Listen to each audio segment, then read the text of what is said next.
2021년 6월 13일 거룩한 성일에 살아계시고 존귀하신 성삼위 하나님께 예배로 나갑니다. 다 같이 묵도합시다.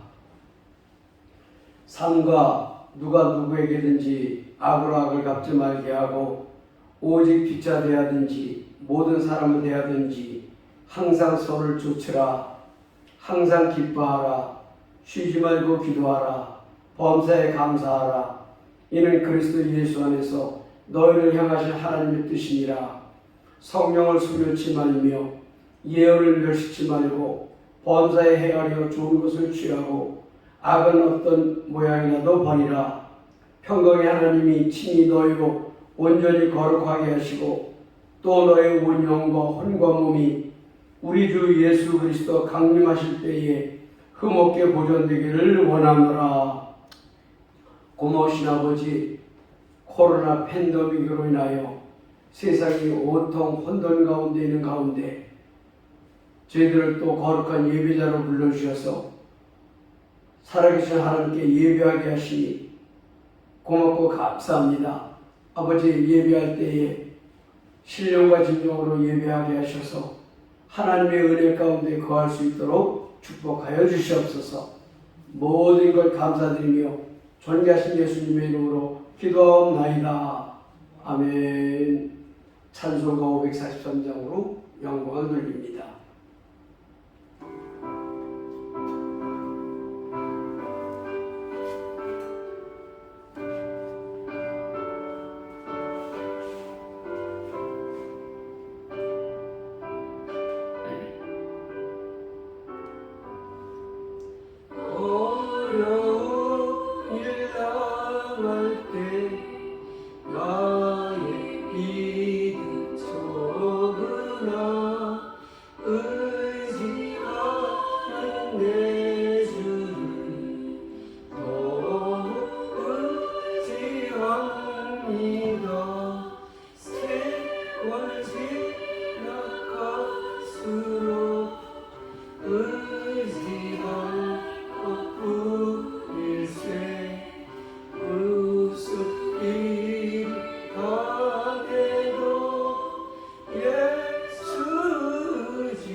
갈수록 의지할 것뿐일세.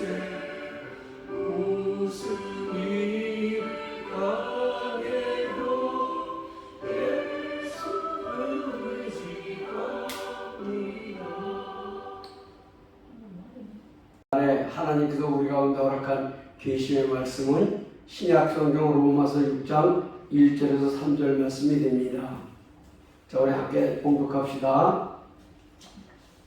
시작. 그런즉 우리가 무슨 말하리요? 은혜를 더하게 하려고 죄에 거하겠느냐? 그럴 수 없느니라. 죄에 대하여 죽은 우리가 어찌 그 가운데도 살리요? 무릇 그리스도 예수 합하여 침례를 받은 우리는 그의 죽으심과 합하여 침례를 받은 줄을 알지 못하느냐? 한번 기도하겠습니다. 고마우신 아버지, 이제 하나님의 말씀을 듣습니다. 살아계신 성령 하나님, 우리의 심사가 복잡할지라도 이 시간만큼은 마음 심령문이 열리게 하셔서 아버지 말씀을 잘 듣고 잘 깨닫는 은혜를 허락하여 주시옵소서. 말씀을 증거하는 종이나 듣는 성도들 모두가 그리스도 예수 우리 주 안에서 하나가 되기를 소원하며 존귀하신 예수님의 이름으로 기도하옵나이다. 아멘. 여러분, 오늘 주일부터 대면 예배를 못 드리고 각자 자택에서 무대면 예배를 드리게 되었음을 양해 바랍니다.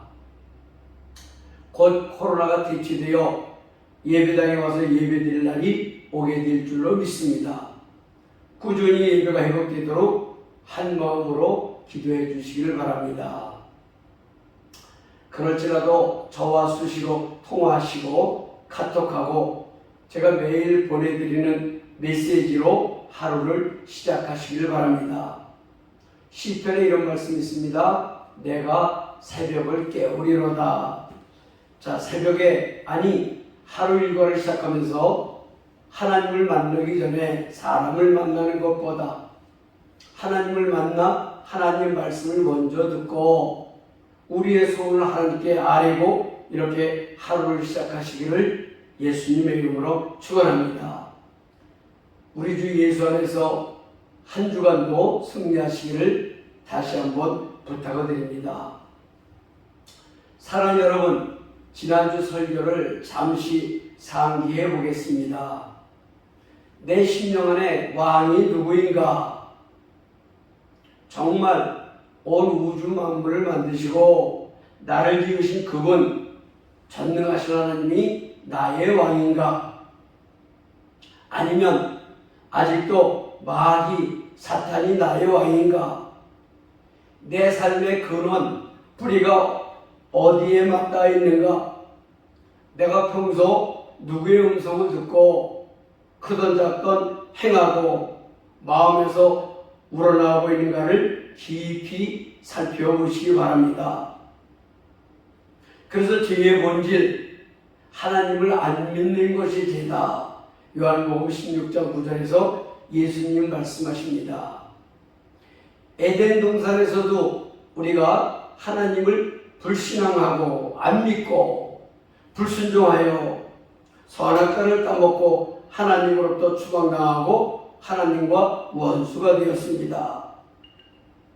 그런데 사실 하나님은 하나님이 만드신 모든 피조물 중에서 가장 심혈을 기울여 만든 피조물이 인간입니다.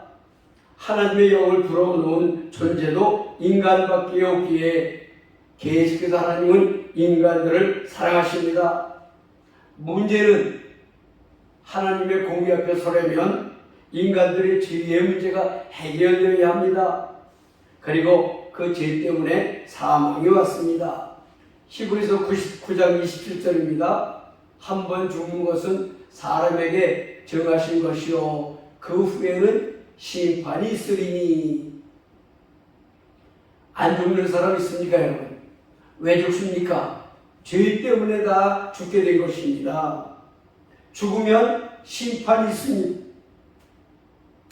인간을 사랑하시고 어떻게 하면 내 곁으로 데려올 수 있을까 고심하신 결과 예수님을 이 세상에 보내신 것입니다. 우리가 잘 아는 대로 요한복음 3장 16절 독생자 예수, 하나님의 아들 예수, 또 하나님 자신이 인간의 몸을 입고 이 세상에 오셔서 저와 여러분 모두의 죄를 걸머지시고 십자가 위에서 인간들 죄에 대한 대가를 치르셨습니다.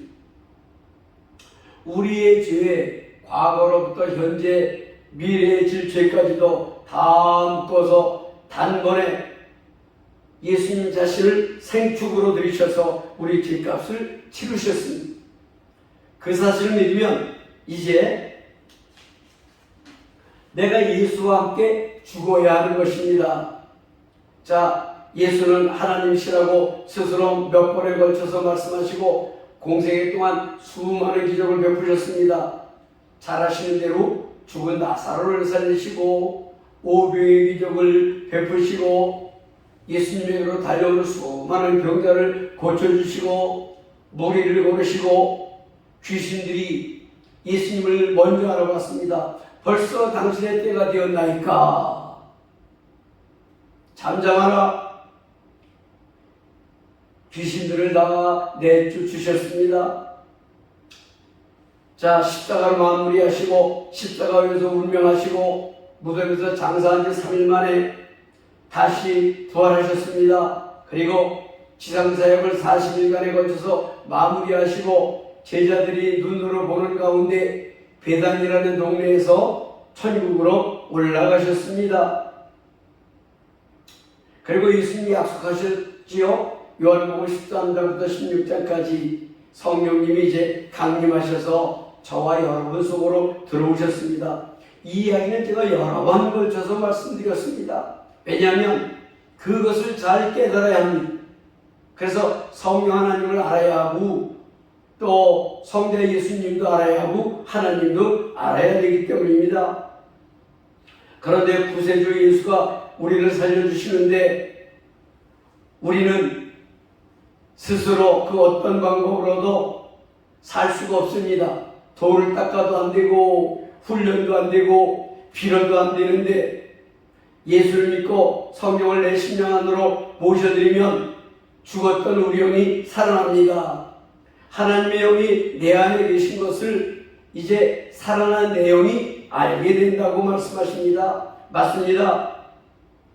그래서 성경에 보면 내 믿음을 스스로 확증하라고 로마서에 말씀하고 있습니다. 하나님의 거룩한 영, 성령 보혜사 예수 영이 내 안에 들어오시니 죽었던 내 영이 살아났습니다. 로마서 8장 9절입니다. 만일 너희 속에 하나님의 영이 거하시면 너희가 육신에 있지 아니하고 영에 있나니 누구든지 그리스도의 영이 없으면 그리스도의 사람이 아니니라. 여러분, 성령을 아는 게 아주 중요합니다. 2000년 교회사에 성령을 잘 모르는 시대가 많이 있었습니다. 그래서 아래의 토레이 목사님의 성령 설교를 몇 구절 소개해 보려고 합니다. 쉽게 잘 표현하고 있습니다. 성령의 6가지 특징에 대해서 말씀하십니다. 첫 번째, 성령은 바람 같은 영은 주권적이다. 우리가 바람에게 명령할 수가 없으며 바람은 임의적으로 분다. 성령은 이와 같아. 그래서 파라크레토스, 성령을 바람과 같다고 표현을 많이 하고 있습니다. 두 번째, 바람 같은 영은 눈에 보이지 않아도 불구하고 지각할 수 있으며 깨달을 수 있으며 실제적이고 강력하다. 우리가 바람을 눈으로 보지 못하지만 바람이 지나간 자리에 흔들리는 나뭇가지는 볼 수 있다. 성령도 마찬가지다. 여러분, 바람의 실체가 있어요, 없어요? 분명히 있잖아요. 흔들리는 나무를 보면 알게 된다는 거죠. 성령도 똑같아요. 실체가 있어요. 그분이 우리 속에 들어오셔요. 우리가 그걸 느낄 수가 있다는 것입니다. 세 번째, 성령은 바람과 같은 영이기 때문에 측량할 수 없다. 네 번째, 바람 같은 성령은 절대적으로 필요하다. 바람, 즉 움직이는 공기가 없으면 생명이 존재할 수가 없다. 생명이 존재할 수가 없다. 다섯 번째, 바람 같은 성령은 생명을 주시는 분이다. 에스겔서 37장 1절에서 11절 읽어보면 에스겔 골짜기에 마를 뼈들이 나옵니다. 거기에 하나님의 생기, 성령이 들어가니까 다 살아났습니다. 그래서 성령은 생명을 주시는 분이다. 여섯 번째, 바람 같은 성령은 불가항력적이다. 여러분, 성령이 강림하시는데 인간들이 어떻게 못합니까? 왜냐하면 성령은 하나님의 영이요 실제적으로 존재하시는 분이라는 것입니다. 여러분, 성령이 우리 가운데 오셔서 죽었던 우리 영이 살아나고 이제 마귀의 자식에서 하나님의 자식으로 우리의 신분이 분명하게 바뀌었음을 알려주신 것입니다. 내 영이 살아나면 첫 번째 하나님을 알아갑니다.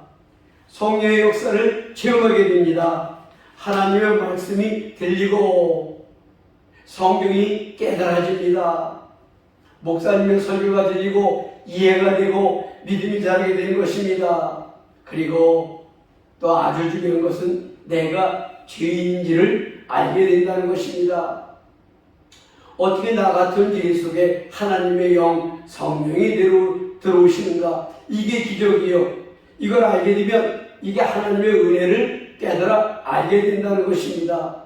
그리고 성령이 들어오면 죽었던 내 영이 살아날 뿐만 아니라 여지껏 죄로 지옥으로 달려가던 내 인생의 터닝 포인트가 이제 되는 것입니다. 여러분, 성령이 내 안에 계시면 반드시 알게 되는 것이 하나님의 은혜입니다. 죄로 말미암아 죽었던 내 영을 살리시고 이제 마귀의 자식 요한복음 8장 44절에서 하나님의 자녀로 호적이 바뀌었습니다. 그리고 내 이름이 하늘나라 생명책에 기록이 되었습니다. 그렇게 된 것을 아는 순간 하나님의 은혜임을 자각하게 된다는 것입니다. 그러면 우리 예수님이 물으십니다. 내 심령 안에 왕이 누구냐? 내 심령을 다스리는 왕이 누구냐? 그러면 예, 주님이십니다. 예수님이 내 왕이십니다. 이런 고백을 스스로 해야 됩니다. 그러면 예수님이 이제 이렇게 말씀하십니다. 내가 율법과 관계를 정리하라고 하십니다. 내 남편이 율법이었었어. 근데 율법은 뭐라고요? 죄를 깨닫는 것. 그래서 늘 마귀가 율법을 가지고 여러분이나 저를 정죄하고 참소하고 예수를 못 믿게 하고 믿음이 못 자라게 하고 신령이 혼미하게 하고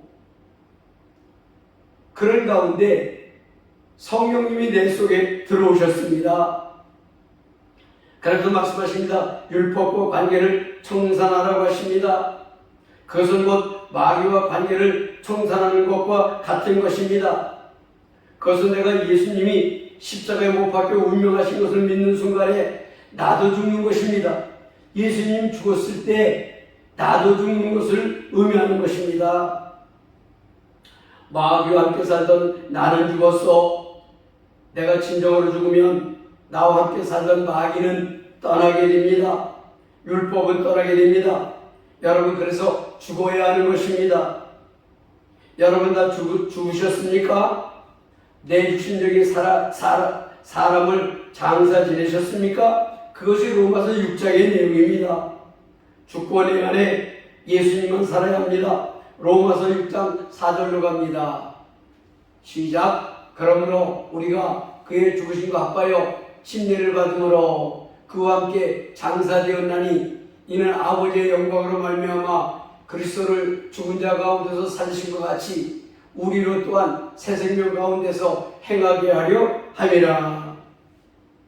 여러분, 내 안에 왕이 예수로 바뀐 사람들은 이제 침례를 받음으로 그 사실을 스스로에게 확증해야 합니다. 자, 사도행전을 보면 사도 베드로가 이방인 로마인 백부장 고넬료와 그의 가족들에게 예수를 전합니다. 복음을 증거하고 고넬료를 비롯한 모든 사람이 예수의 영을 영접하고 나니까 즉시 다 침례를 베풀었습니다. 사도행전 8장 29절에 보면 빌립 집사가 성령께서 저 수레교로 다가가서 에기प्트 내시에게 복음을 전하고 길 옆에 냇가 물이 있었습니다. 즉시 냇가에 내려가 침례를 주었습니다. 그런가 하면 사도행전 16장에 사도 바울과 실라가 감옥에 갇혀 있습니다. 늦은 밤 시간에 찬양하라고 기도를 했더니 지진이 일어나 옥문이 열렸습니다. 그때 간수가 나타납니다. 선생님이요, 우리가 어찌해야 구원을 얻을 수 있습니까? 주 예수를 믿으라. 그러면 너와 네 집이 구원을 얻으리라. 사도행전 16장 31절. 간수가족 모두가 예수님을 영접하고 즉시 침례를 받았습니다. 그 현장에서 침례를 받았습니다. 여러분, 이것을 어떻게 이해하십니까? 우리 구원은 오랜 세월 동안 훈련이나 돌을 닦는다고 되는 것이 아니라 순간 예수의 영이 내 안에 들으시면 구원을 받는 것이고, 그 증거로 침례를 받아야만 하는 것입니다. 이게 성서적입니다. 이게 진리입니다. 그러면 침례의 의미가 무엇인지 한번 살펴봅시다. 침례는 물속으로 들어가는 것입니다. 헬라어 신약성경 원문에 베티즘 이렇게 기록되어 있습니다. 예수님도 요단강에서 베타이즈 하셨습니다. 침례를 받으셨습니다. 제가 요단강에 가보니까 침례를 하면서도 장로교 목사님은 세례를 한다고 말하더라고요. 여러분, 진리는 조그만 과정을 빗나가도 엄청나게 격결로 가는 것입니다. 내가 십자가에 돌아가신 예수를 믿고 나도 죽었어요. 그걸 믿는 순간에 나도 침례를 받는 것입니다. 여기서 예수님과 연합이 나오는 것입니다. 연합은 무엇입니까? 하나가 되는 것입니다. 그러니까 예수님이 나를 위해 죽으셨으니 나도 죽는 게 당연하다는 것입니다. 죽어야 마귀와 관계가 끝납니다. 성경에 이렇게 기록되어 있습니다. 여인이 남편이 살아있는 동안에 다른 남자에게 가면 간음을 하는 것이다. 그런데 남편이 죽는다면 다른 남자에게 가더라도 그것은 간음이 아니고 그 여자의 자유다. 여러분, 우리 남편 다른 이름 율법과의 관계를 끊으려면 반드시 내가 죽어야 합니다. 내가 죽으면 다시는 마귀가 나에게 역사를 못합니다. 죽으면 완전하게 죽어야지. 적당히 반쯤 죽으면 그걸 마귀가 모르겠습니까, 여러분? 마귀도 영입니다. 악령, 나를 너무 잘 알지요. 그래서 완전하게 죽어야 관계가 끝이 나는 것입니다. 이해가 되셨나요? 로마서 6장 5절 6절로 갑니다. 시작. 만일 우리가 그의 죽으심과 같은 모양으로 연합한 자가 되었으면 또한 그의 부활과 같은 모양으로 연합한 자도 되리라.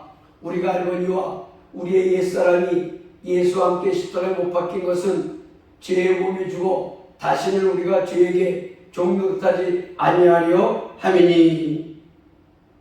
여러분, 물속에 들어가면 삽니까 죽습니까? 죽습니다. 물속은 예수님의 무덤과 같은 것입니다. 그러면 내가 죽습니다. 무엇이 죽습니까? 예수 믿기 전에 육신을 따라 살던 내 삶을 장사 지내는 것입니다. 그러면 육신의 욕망을 따라 살던 내가 온전하게 죽어야 새로운 남편을 내 안에 모셔드릴 수 있는 것입니다. 그러면 물속에 완전하게 죽었습니다. 그리고 이제 물 밖으로 나오게 됩니다. 그것은 무슨 의미입니까? 부활입니다. 부활. 내 육신적 사람을 장사 지내서 완전하게 죽었고 이제 다시 부활하여 내 안에 새 생명 되신 예수님이 내 속으로 들어오셨습니다. 그리고 나는 전혀 다른 피조물이 되었습니다. 고린도후서 5장 17절. 그런즉 누구든지 그리스도 안에 있으면 새로운 피조물이라. 이전 것은 지나갔으니 보라 새로운 것이 되었도다. 새 생명을 얻게 되었습니다.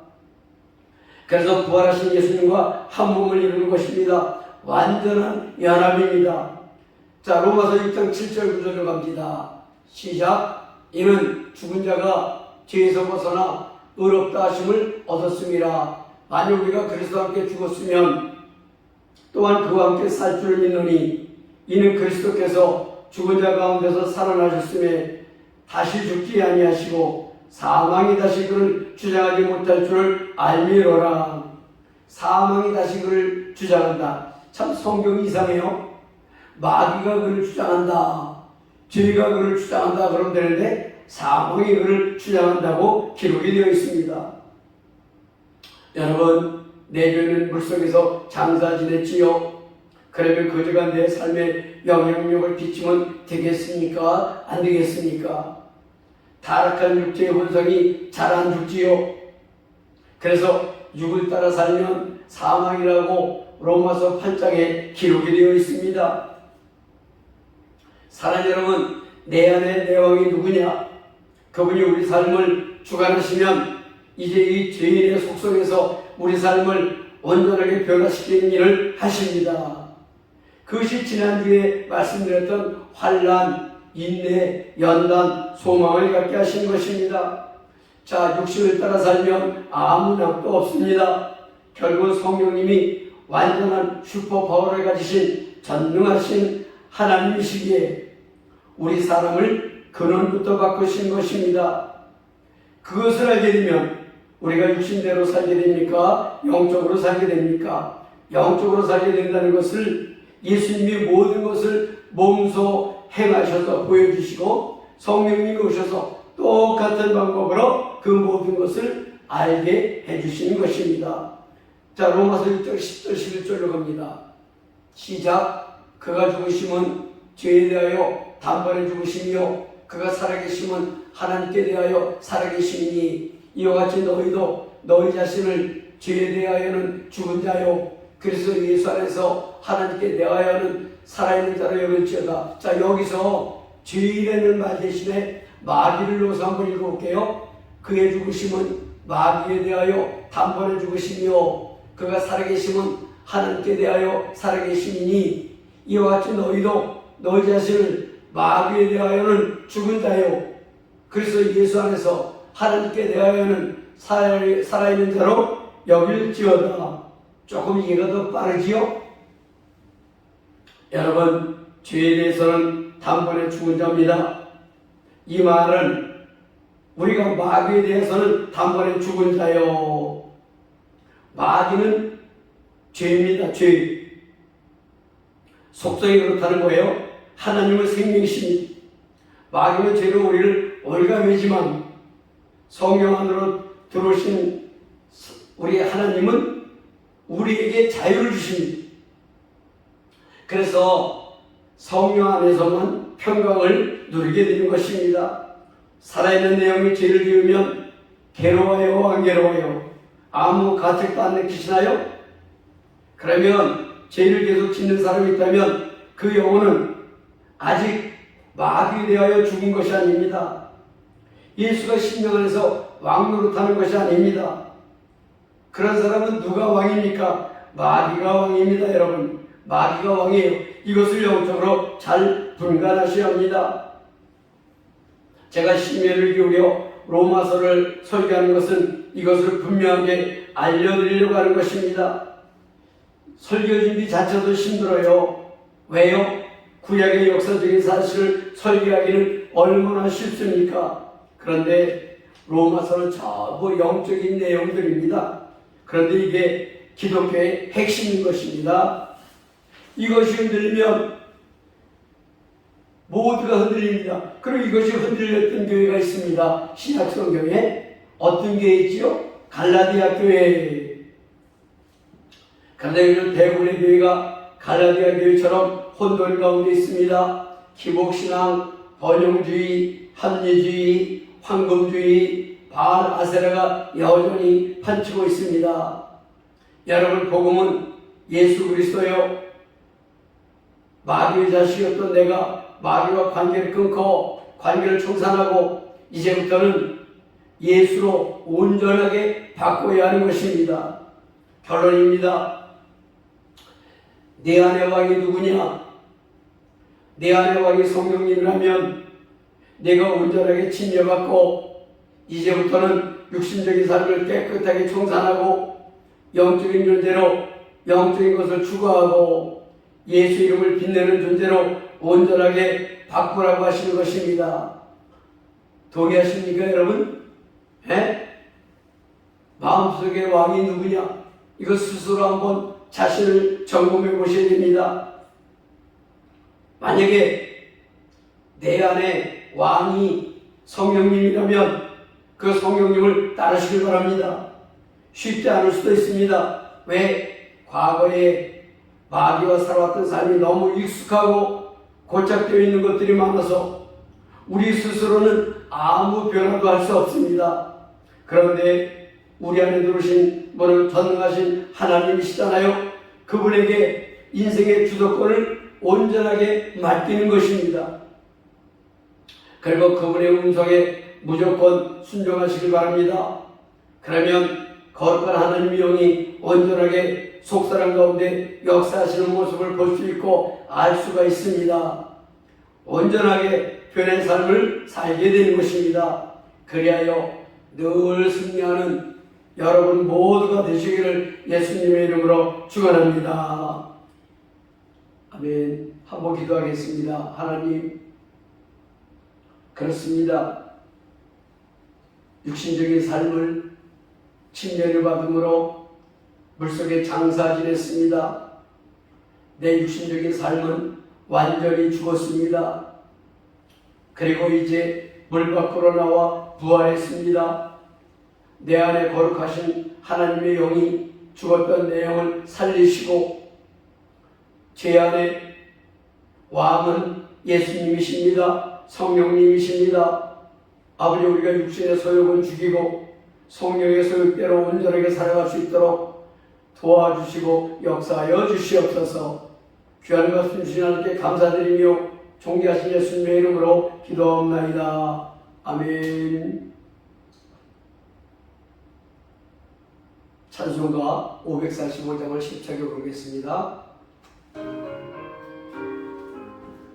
이분의 아무 증거 아니래요.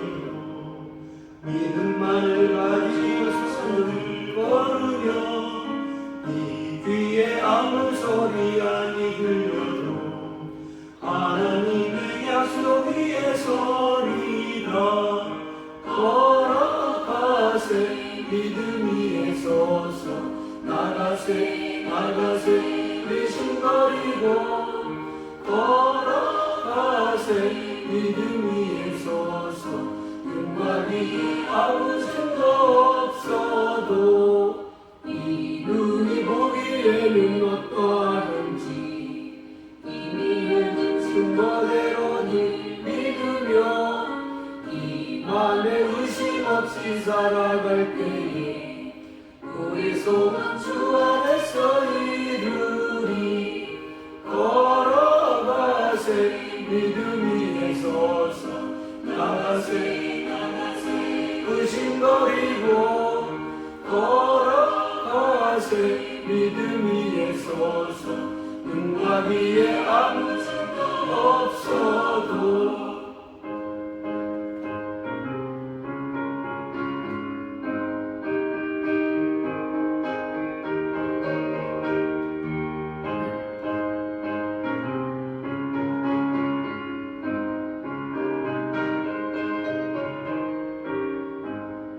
주님의 거룩함을 두고 맹세하. 주 하나님 아버지는 참 이쁘다. 그 귀한 모든 약속 믿는 자에게 능치 못할 무슨 일이 있을까. 걸어가세 믿음 위에 서서 나가세 나가세 의심버리고 걸어가세 믿음 위에 서서 눈과 귀에 아무 증거 없어도. 아멘. 교회 소식입니다. 당분간 무대면 예배로 드립니다.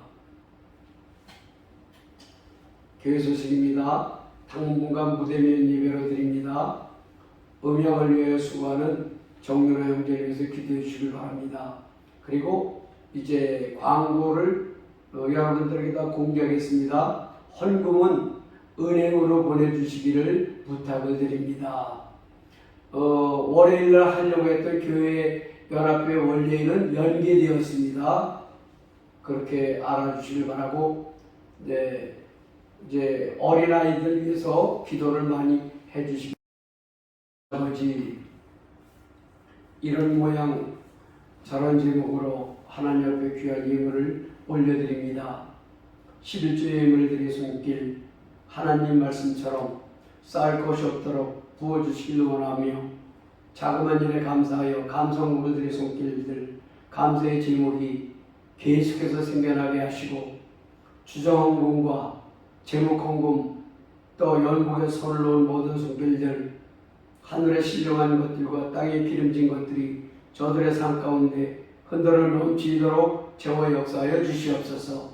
이 귀한 예물이 이 땅 가운데 쓰여질 때에 오병의 기적을 이루시고 생명의 복음의 씨앗을 뿌리는 귀한 예물로 축복하여 주시옵소서. 이제는 우리 주 예수 그리스도의 은혜와 하나님 아버지의 말로 다할 수 없는 사랑과 성령님의 감화 감동, 내주 역사, 충만 치유하심이 침례를 통하여 내 육신적인 삶을 장사 지내고 물 밖에 나와 부활한 새로운 영으로 살아가기를 소원하는 사랑하는 성도들의 머리 위에와 가정 위에, 생업의 현장 위에 지금부터 영원토록 함께 하시기를 간절히 축원하옵나이다. 아멘.